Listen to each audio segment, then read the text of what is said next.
Welcome back to the final game of the regular season for the Salem Phantoms franchise in 2052.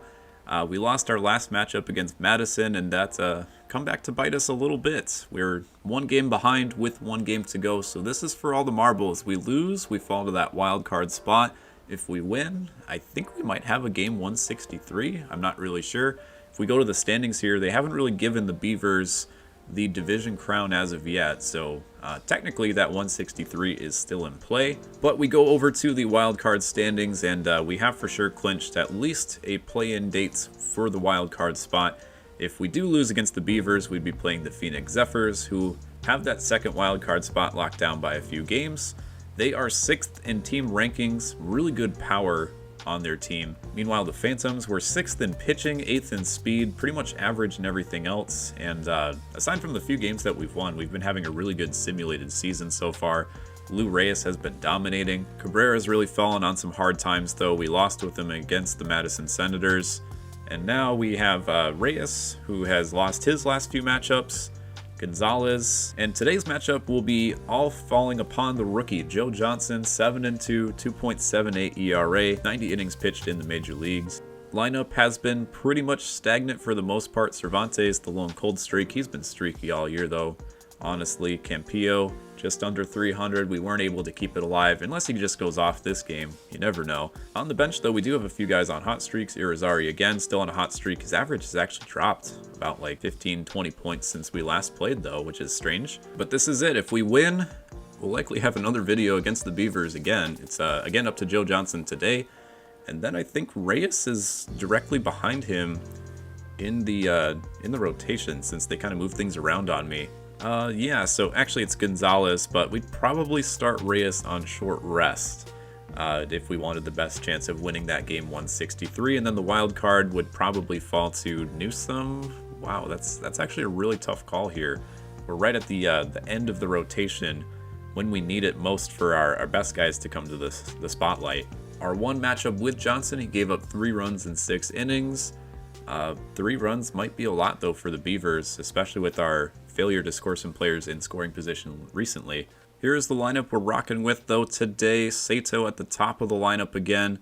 We did move McCall all the way down to 7. I just haven't had much recent success with him recently, but I want him in the lineup as opposed to some of our other infielders, since they hit even less. So these are the hitters I've been most comfortable with all season from my personal use. So Williams been doing great. Taylor, we have a lot of line shots. McBride's hit some homers. Cervantes is good at pushing the other way. Campillo, good singles and doubles hitter. McCall can get some contacts sometimes, but his lack of power can be a bit of a struggle. This is it, though. We lose. We go to the wild card game against Phoenix. If we win, we have another date with the Beavers, I believe, for that division title, and a second chance at maybe falling to that wild card spot anyway. We're in Griffith Stadium. Again, I had to use all classic and minor league stadiums, and the last time we were here, I doubted myself in our ability to hit homers over the right field fence, which is very tall. We ended up hitting 3 that game. On the mound is Danny Velasco for the Beavers. ERA just above 3, had a great season, 14-6 record. They've already subbed somebody at second base, so I'm not sure if they had some injuries, some players who were maybe tired, guy out of position, who knows. But we have Sato leading off with a 3-1 count to start off the game. He'll start the game with a rip into center field that's going to be caught. The wind is blowing back 7 miles an hour towards home plate, so we'll have to keep that in the back of our mind for the future of this game. Not a lot of power to maybe go around. We do have that big alley and wall over there in right field, though. William with the big rip that's going to trend foul. He had that big double in the last game, and again, not a very good power hitter. He's a good contact hitter by trade, but has recently kind of flexed his muscles. A full count now to William. It's a light ground ball up the middle. That will be gloved. That 2-seamer had some late action, and I jammed the PCI up and in. Taylor with 2 away will try and keep the inning alive for McBride. Taylor now with a 3-1 count. McBride on deck, as I mentioned. 23 home runs so far this year. We have a few guys in that kind of mid-20 range on the team. Cervantes leads the team, but chopper out to second base will end the inning. And now it'll be the first ups for the Beavers as they look to solidify the division crown. Joe Johnson with a lot of confidence, though, going into this game, which is great for a rookie. He already has that extra meter. And immediately, that fastball on the outside part of the plate is driven to right for a base hit. Maybe just hung up a little bit too much on the corner. Now we have a full count to Navarre, who is the best player in the league based on attributes. Navarre, a good contact hitter and some good vision as well. Very good in the field, though. That's where his best specialty is. That's a two-seamer left down the middle, and Navarre is late on it, thankfully. Fastball inside is also fouled away, so 3 straight foul balls for Navarre. I'll go with that two-seamer again and see if it actually stays on the inside part of the plate. Navarre is all over that, and there's a second base hit for the Beavers to start off the game. Perfect hit by Navarre. We're just lucky that it stayed a single. Johnson in some early trouble will now face the 3 and 4 hitters. There's a fastball down the middle, but 97. Batter is late. Actually, no, he was early on it. Interesting. They are making Johnson work already. His 17th pitch right there. It could be a double play. We'll see if they get the throw to first. Indeed. So there's 2 really big outs there. The one thing about Johnson, though, like, they have made him work, but we will give him as long of a leash as he needs to. Just with his stamina, he can work late into the ball games, and obviously he won't have another opportunity to pitch until the divisional series if we make it that far. Although we do have a lot of strength in the bullpen as well. I'd like to keep them rested if possible for that wild card game or eventual division series, or even a 163 against the Beavers. Now we're back up to another full count. Johnson already 21 pitches.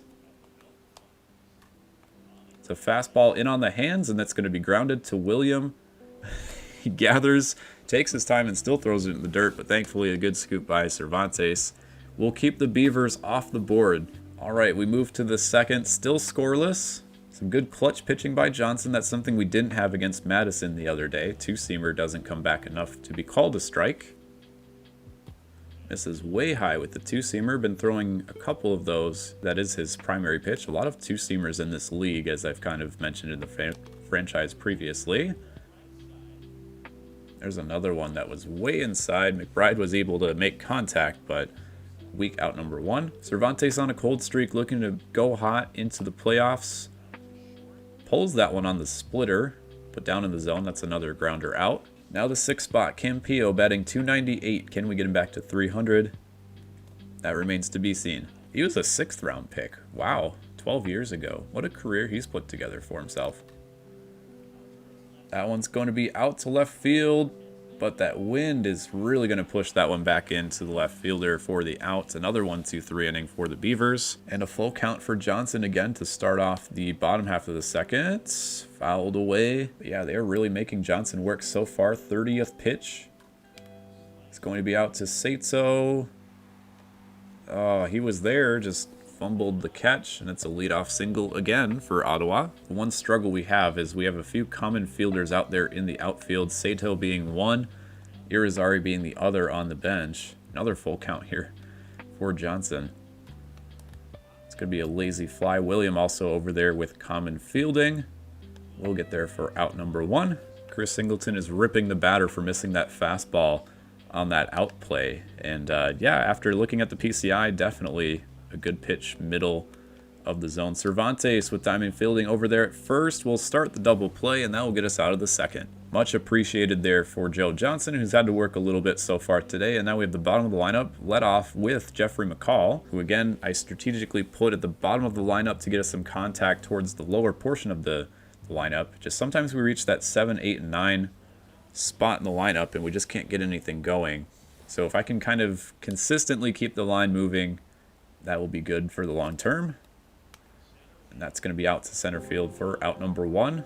Morcaldi with a home run last time he was here in Ottawa with one of our user-controlled games, 2-2 count.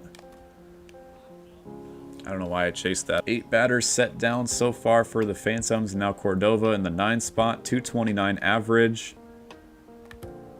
There's a tapper in front of the mound. That two-seamer and splitter just really keeping us off at balance so far today.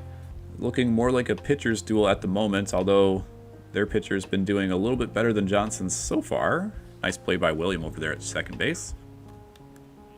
Another one out to Saito. Is he going to get there this time?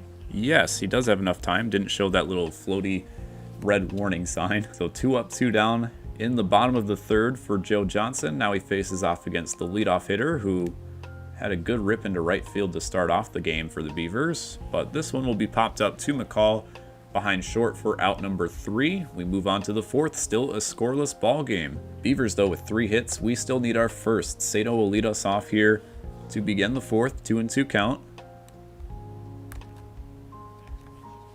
Anytime I expect one, it ends up being the other, and that's more on me than anything, but man, it's been kind of tough to read so far today. Wow, look at that. At the bottom of the screen, AL ERA leaders, we have Reyes and Newsom 1 and 2. I had no idea. I mean, I knew Reyes was up there, but Newsom being number 2. And those are the 2 guys who are tired the most right now. So glad we called up Johnson in the middle of the season, though. Good changeup on William. We'll get him swinging. That's hard to do, to get William on a strikeout. Velasco's first strikeout of the game. And Velasco has set down 12 straight to start off. Not looking good so far for the Phantoms. We move to the bottom of the fourth. Still 0-0, however. There you go. There's a changeup that was hung a little bit high, and Navarre capitalizes for the leadoff single. There's a changeup, though, on the lower corner. He throws Owen. There's a strikeout. Johnson's first of the game. Both teams scoreless through 3 innings, but didn't have a strikeout at the same time. Takes ball 4 on the changeup. We couldn't get back-to-back placements where we wanted. And now a runner in scoring position for the 5-hole hitter Villanueva, who got a hit his first time up. See if we can get him to chase with the sweeping curve. Hasn't been terribly effective today, but a strikeout would be huge, or some late contact like that. Oh, Cervantes just could not get it. Runners coming home. Throw by Sato is a bit offline, and there's the first run of the game for the Beavers. Well, we got the results that we kind of wanted. Some weak contact on the sweeping curve, just happened to be right through the hole. Sato with another one in the red. He's able to get it. The runners were going on that pitch, so they had to go back. Grounded out to William, and again, William will need to make a play with 2 away to end the inning. So we survive. We give up 1 run. Could have been much, much worse up to this point. Ottawa with a lot of hits. And there's the throw by Sato. You can just tell a little bit late, especially with Navarre's speed. But we need some hits. We need a hit, a base runner, to try and get back into this ball game. It's been a quick moving ball game. Top of the 5th. That fastball had a little extra pop and velocity to it.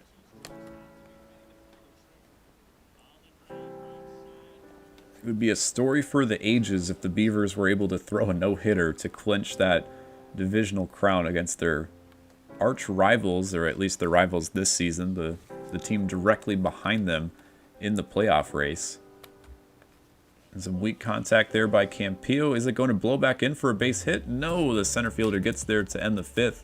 And another scoreless inning here for Velasco. Johnson just doing what he can to stay in the game. There's a strikeout. Fastball on the outside portion of the plate. Johnson's pitches have been mostly just his fastball and changeup to this point. Like, that's the one combination that we've just had to kind of go back to in order to buy us a strike. There's the fastball that misses for a walk. That one's a called strike 3 on the changeup, and there's a big, big help right there from the umpire. Fastball left up. That's going to be a lazy fly out to Taylor to end the 5th inning. McCall out to the gap. Oh, there's a big start to the inning. Our first hit of the ball game. And it will also be an opportunity for a triple. I got thrown out last time I tried this, but he is there easily. And now we have that tying run on third with nobody out. Bottom of the lineup, though, will have to come through here. Exactly why I had McCall towards the bottom of that lineup, to just give us that spark where we need it the most. Although Mercaldi's been no slouch at the bottom of the lineup. There's a grounder to first. He's going to look the runner back to first and then flip behind his back to the pitcher. Made it a little bit more interesting than he needed to be, but that will not get the run home. Now it's up to Cordova with the full count. Very interesting situation here because the walk gets you another base runner, but a strikeout. Okay, that's an easy walk then. So they'll go to the top of the lineup with Sato. 2-2 count with runners on the corners. Looking for a clutch hit here. A perfect swing. The wind is going to blow it in. No, it's going to be off the wall. He nearly went yard. That wind just kept it in. And now we have runners at second and third with one away. Like I said, warning track power. That one's perfect. And again, the wind did a bit of a number on it, but that was to dead center off the wall. It's 420 out there. Now William, our best contact hitter, with a chance to take the lead here. Velasco had a good start to the game. 15 batters in a row set down, but he is reeling right now, just trying to keep the lead intact. Misses on 2 straight pitches. Ricky Taylor on deck though, full count. That one I had to chase. I don't know why I did, but it's going to score the run at the very least. That should have been ball 4. I'll for sure take the run though to give us the lead here in the 6th inning. I mean, bases loaded, 1 out. You could very well ground into a double play. But Taylor with another big run out there at second with 2 away, a 1-2 count. Taylor pulled the splitter on the outside part of the plate. That's going to be out number 3, but Salem does get a run across to tie it and pushes across the leading run to make it a 2-1 ball game. But big boys coming up here for the Beavers, 3, 4, and 5 as we go to the bottom half of the 6th inning. And a full count on top of that. Johnson already at 102 pitches. This will likely be his last inning if he can make it through. Fastball late down the line. Cordova just gets there in time for a big out number 1. Up next is Jackson. He has some big bop at the plate. 87 power versus righties. The next fastball misses inside, and Johnson will now have the tying run at first and the winning run, or the go-ahead run, I should say, at bat. Villanueva already 2 for 2 so far today. A changeup, they say he went. There's strike 3, and Johnson finally gets him for the first time today. A big out number 2. 114 pitches out of the rookies so far. I mean, this would never happen in real life. Johnson, even with all of his stamina, they would never let a rookie go that many pitches towards the end of the season, but he makes it work. He gets out of the 6th inning, and it'll be up to the bullpen from here. They have a couple lefties upcoming, so I'll turn it over to Robles, the mid-season acquisition here. Meanwhile, 4, 5, and 6 for the Phantoms here. McBride will start things off in the 7th inning. New pitcher is Scott Kingman, who features a fastball that tops out at 96. They tie him up with the inside fastball. McBride is a bit late on it. That's a lazy fly out to center. And a changeup. Good bite to that at the end of the pitch. Will be out number 2.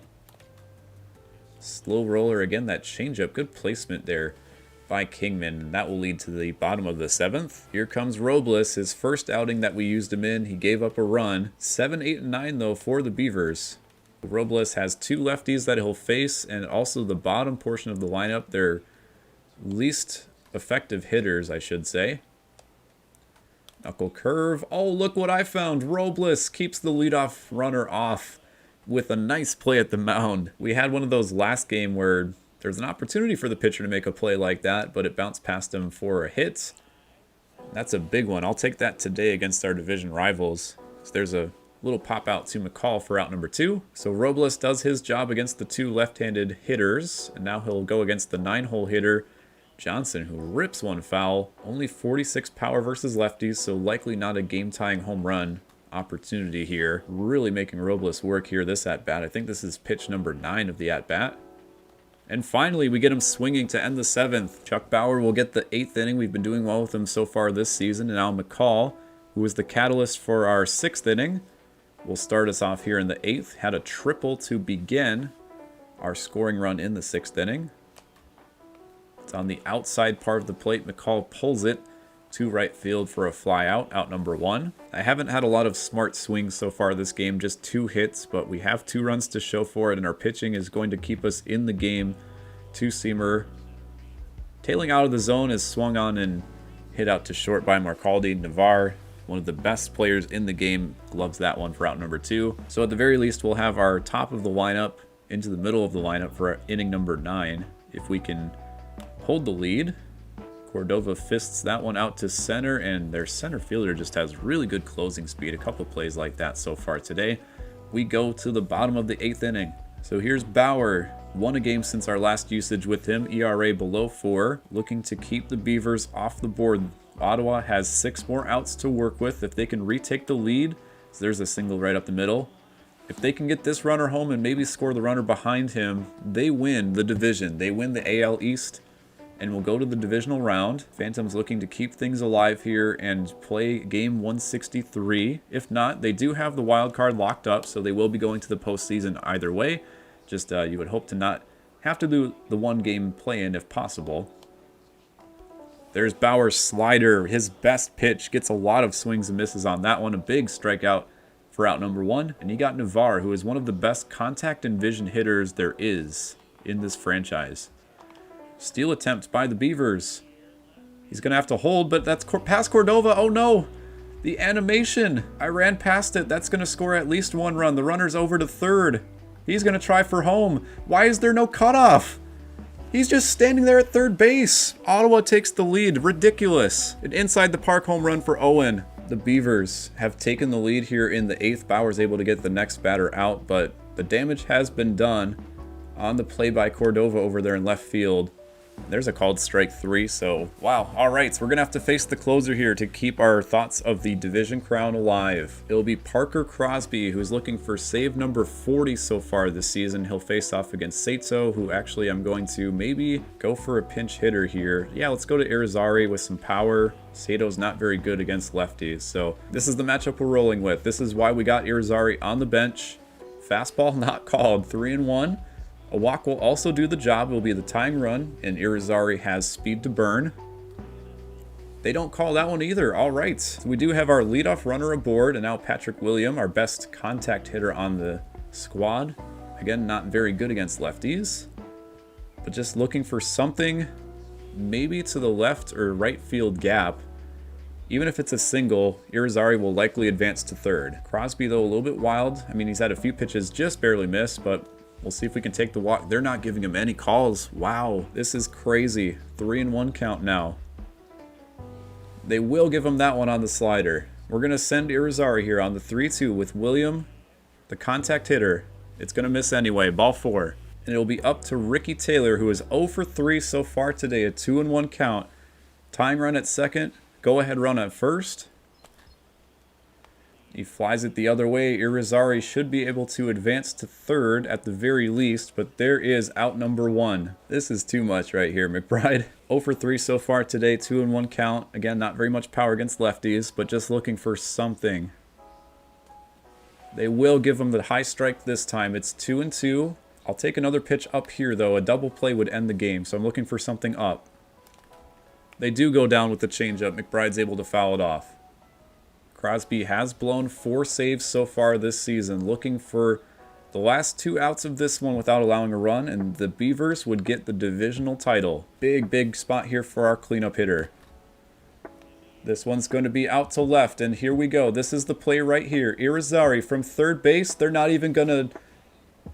Well, they do throw it to shortstop to the cutoff guy. They didn't even really think about going home at first, but there we go. Sacrifice fly to tie the thing back up. And up next is Cervantes, who does exceptionally well against left-handed pitching. If not, it will be up to Denson. We have warming up in the bullpen to keep this game even. Swing and a miss on the fastball. I don't know why I pulled it way inside on that one.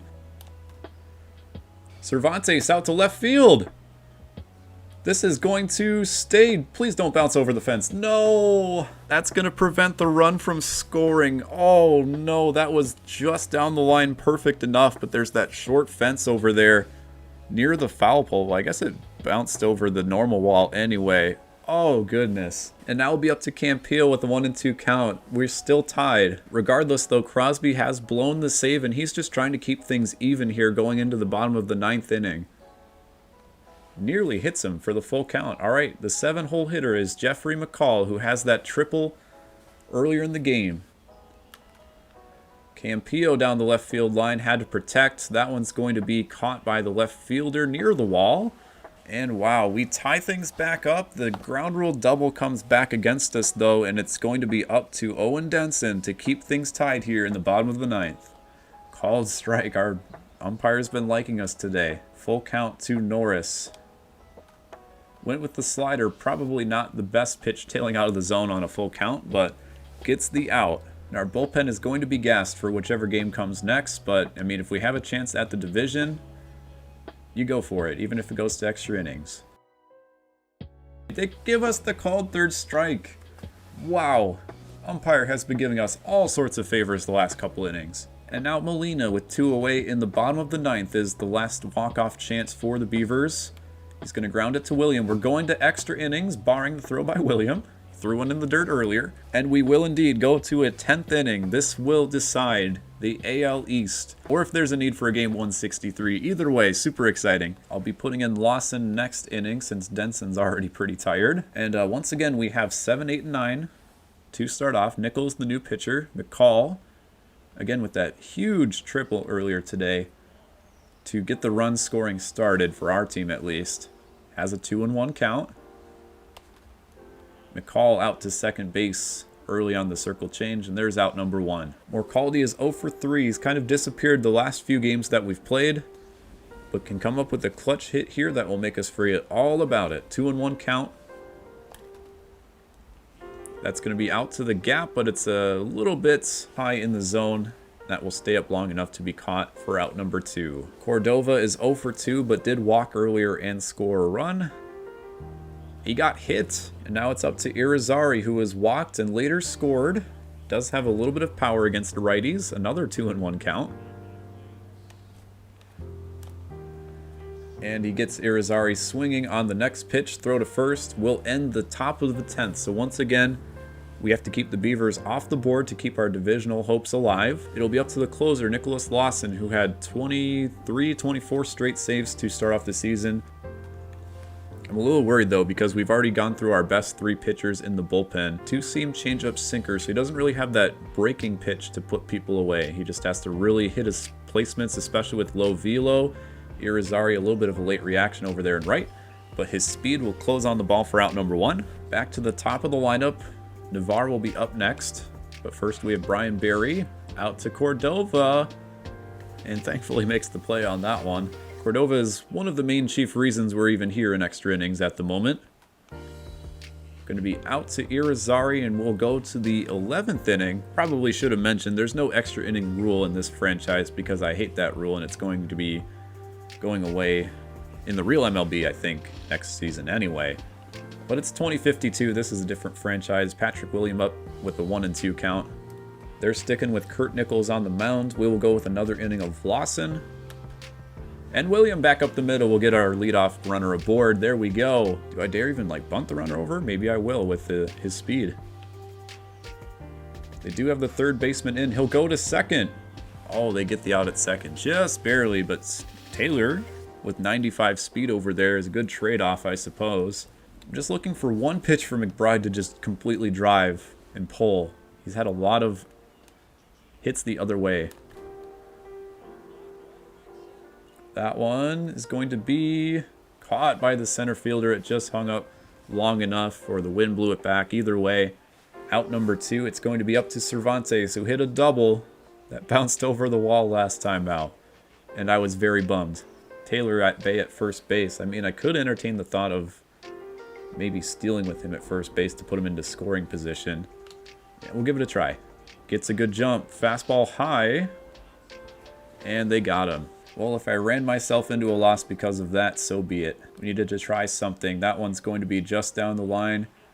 Irizarry has to load up the throw to second base. He's going for the double, and he's thrown out. Oh, very aggressive base running there by the Beavers. And the winning run is thrown out at second, trying for the leadoff double.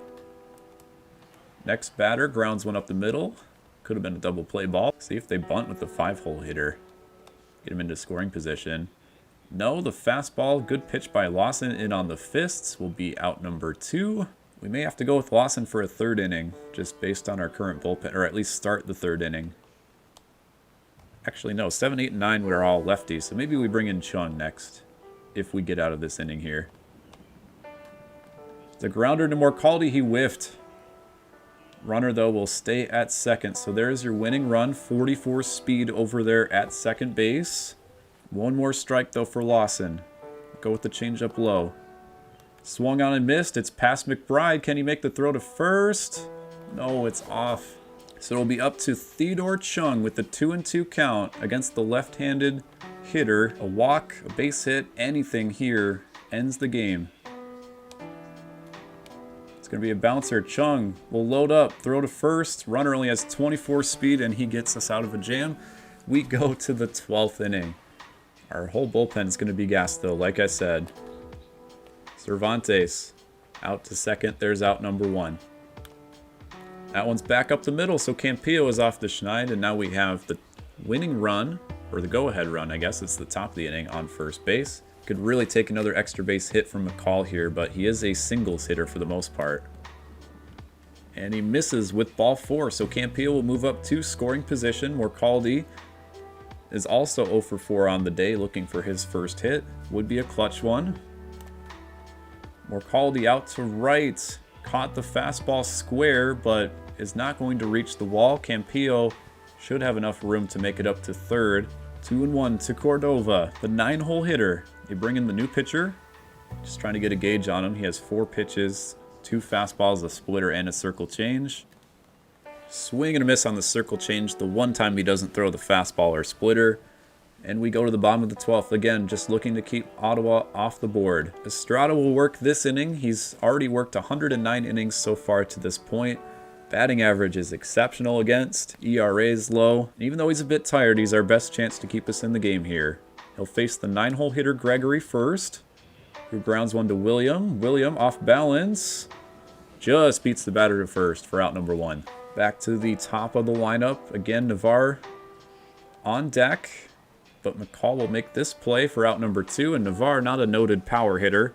He just is known to extend the at-bats, which we are looking for a quick inning from Estrada here. I mean, a shutdown inning before a quick inning, obviously. So there's a fastball down the middle. Fouled away. Out in front of the mound, Estrada. Off balance. He's not going to get there with Navarre's speed. So there's your winning run again. Although a ball in the gap would score him. There's a fastball in the outer corner taken for strike 3, and we go to the 13th inning. Irizarry will lead things off against Grant, who came in at the end of last inning. Splitter swung on and missed. Man, that has some late bite to it as well. I'll tell you though, if we somehow come out on top for this game, and game 163 is anything like this, it is going to be insane. And hopefully my hitting can come back. I mean, we've just been struggling to hit the Beavers so far today. I think we only have like 5 or 6 hits. William out to right field is going to be right at the right fielder. Taylor is 0 for 5 today, and he has a full count. Had the fielder's choice last time, I suppose. Out to Navarre. Navarre's going to have to make a strong throw with Taylor's speed. He does, and we go to the bottom of the 13th. I don't even know who to go to after Estrada. We might have to break out like a starting pitcher or something. I just don't know how much I trust the other couple arms in my bullpen. I mean, we have Crowder who can eat up some innings, but is not very well rated. That one's going to be laced into the gap, and that one is going to get the runner at least to second base, maybe to third. Taylor clips into the wall over there, and there you go. There's your winning run for the Beavers. Change up left down the middle by Estrada. We'll see if they maybe bunt him over to third here with nobody out. They will let Villanueva swing away, looking to tie him up inside and hopefully get him to hit something to the left side of the plate. Don't want to go with that slider away because then they could advance the runner. Indeed, it goes to Morcaldi, who makes the strong throw to first, and there's a big out number 1 without the runner advancing. And now we can go with that slider outside if we need to. If it advances the runner to third with 2 away, I mean, that's an extra 90 feet for the Beavers. It's to short. He pulled it to shortstop on the outside slider, and again, a grounder to the left side will not do anything with that runner at second, so the leadoff double has stayed exactly where he is so far. Misses. Far enough off the plate where we wouldn't get the call. See if we can get that changeup low. Swung on and missed. We're going to the 14th. Randall McBride leading us off here in the 14th. They have a new pitcher, Oliver Martinez. Low velocity fastball and then a splitter and changeup combo. So we just have to wait for the break against that one. McBride's frustrated. And that one's a called third strike as well. Good placement there on the fastball. Campillo 1 for 5 so far. Swung and a miss by Campillo. All right, it's up to Valdez. Some good numbers so far. Just a few more walks than what we're looking for, but that batting average has been great. Out to shortstop. McCall will make the play and keep the 80 speed base runner off. Top of the lineup again for the Beavers. Barry followed by Navarre. Valdez has a splitter and changeup, similar to the last pitcher we faced for the Beavers. There's the fastball, 94 mile an hour, cut on and missed. We have 2 outs in the bottom of the 14th. Navarre is 3 for 6 so far. Perfect swing, or at least the sound sounded like it, but it's right to William at second base. My gosh, we just need to score. Our pitching has been doing wonders the last few innings. A little bit of chaos in the 14th or the 13th. Fastball up in the zone. McCall with a good swing on it, but falls into the center fielder's glove. This wind is killing me, dude. I mean, I know McCall doesn't have much pop in his bat to begin with, but there's just nothing to be had for extra base hits or homers. We haven't had a single homer so far today. We had Sato's that like bounced off the top of the wall, and that's the closest we had. And that was on a perfect hit, although it was to dead center, and it's 421 out there, I think I saw on the sign. Late on the fastball. Jesus Christ. I can just feel my hitting ability oozing away after this one. That's going to be through the hole, so we'll have Irizarry up next with some pop in the bat. He is fighting off a few pitches, though, which is great for a low contact, low vision type of player like Irizarry. Ball would get the runner going from first. No, it's a changeup. Good placement there by the pitcher. 3, 4, and 5 for the Beavers as he takes a changeup just off the plate. Valdez in his second inning of work. Out to Cordova. He's late on the fastball. There's out number 1. Splitter is losing some break, so it's pretty much changeup and fastball from here through the hole past McCall. And the Beavers once more have their winning run aboard at first. Villanueva's had a few bunting opportunities so far, but they've let him swing away in each case. Very good contact and power hitters, 70s in both. Takes a fastball high in the zone. Don't know what he's waiting for there. Pretty much just leaning on his fastball to this point. It's going to be popped up to Cervantes. We're going to 16 innings. Well, it's going to be up to Crowder in the 16th inning, and thankfully we have 2, 3, and 4 here for the Phantoms. So if we're going to hit, this is our best chance here. William. Out to the wall. No. If I caught that a little bit more square, it definitely would have reached the wall. Taylor's 0 for 6. To left field. Drops for a base hit. Held to a single, though. Taylor has some speed. Was thrown out trying for the steal attempt last time. Do I dare send him on the 3-2 pitch? We just need a run, man. The throw was high and he didn't slide the way I wanted to. He's thrown out again. I am just awful today. Crowder, oh, he went. Wow. We're going to play 2 whole games by the time this is over. McCall. 2 quick outs for Crowder, who may need to go 2 or maybe even 3 innings. Either way, whoever the wild card team is, I think it's Phoenix, is licking their chops seeing us go this late into extras. Because all of our guys are going to be completely battered and bruised as opposed to fresh going into that game. If we follow the wild card game, we go to the 17th inning. All 4 to Cervantes.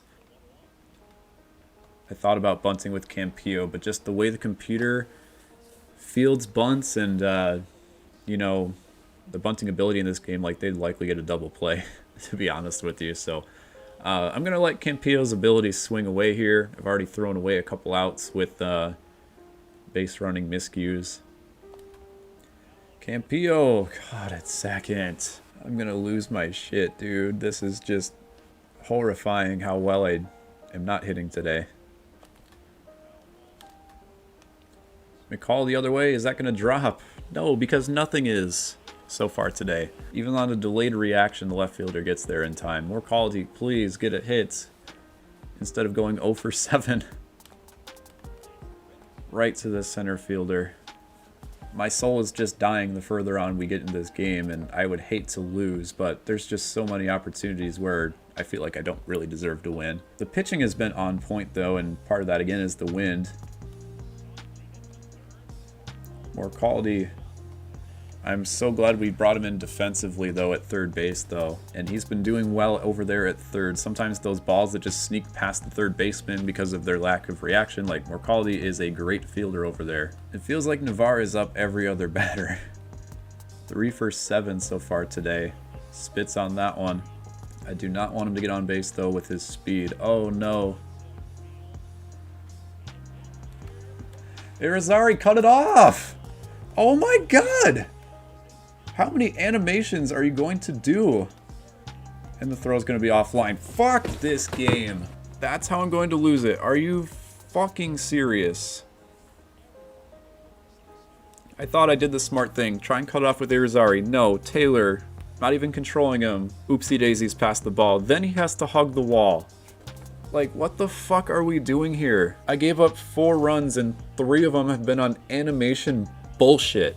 I'm fine with losing a game because I can't hit. Like, I was just kind of reserving myself to the fact there. But, like, I cannot lose a 17-inning game or give up the lead in the 9th inning on crap like that. That is just awful. Like, there's one. Not even controlling Taylor right there. He has no reason to stretch for that right there. The ball is already in the corner. Then he has to hug the wall.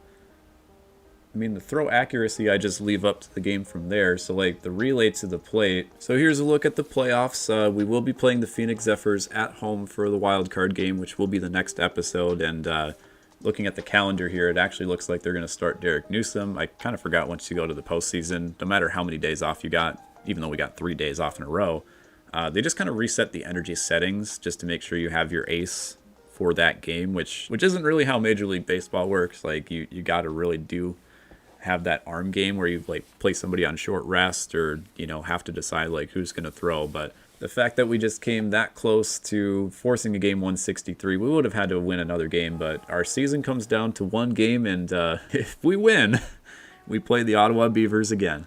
I'll move my face cam here. So there's the rest of the playoff matchups. We have the St. Paul Pioneers facing the Houston Astronauts. The Savannah Giraffes will play the Vancouver Mounties. Looks like they already did the wild card game. So the Stars, who are the top-rated team in the league from what I recall, beats Richmond, and they will face off against the Florida Tides for the other NLDS matchup. Here, I'll just give a look at the East here. So the Red Hawks were the wild card team. Florida won the NL East. The Red Hawks have already lost to the Stars.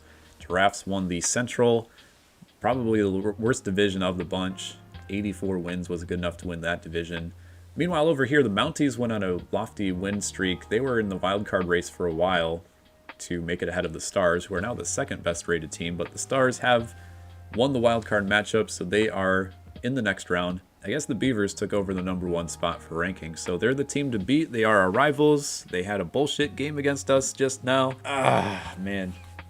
This franchise is just starting to get good. This is the playoffs for year #1. We have the wild card matchup against Phoenix coming up next. I already hate the Ottawa Beavers' guts, and that will continue if we win the wild card game and face off against them again. I need a break, though. It's been a long day. My softball games got rained out, and I'm just going to take a nap or something. 17 innings of baseball just to have that end result really wears on you. If you made it this far, thanks so much for watching. We will see you for the playoffs in the next episode of the Salem Phantoms franchise. Signing off for now, this is Kasabe.